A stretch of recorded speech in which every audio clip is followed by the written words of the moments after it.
Ano po tawag sa hair color mo, ma'am?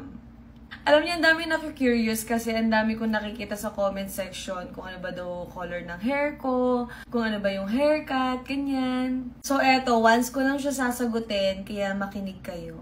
Wow, pala desisyon. Ang sabi ng owner sa akin, yung highlights ko is light ash gray po siya. And then, yung ginamit na base po natin is yung dark brown. So, hindi siya ganun kahalatang brownish. Pero kung napapansin nyo, may pagka-black siya.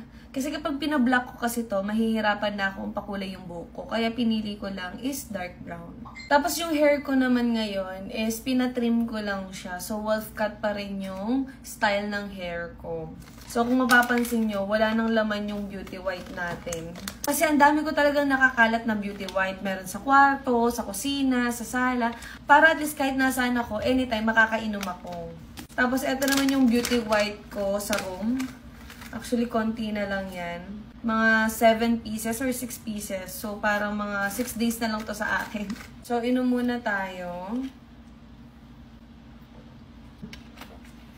So, meron na tong glutathione, collagen, Garcinia cambogia, and vitamin C. So, ayun, kung napapasin nyo, parang nagiging blooming pa din tayo pag tumatagal. Kasi, consistent ko lang talagang iniinom to, guys. So, ayun, guys. Sana nasagot ko yung tanong nyo. Bye!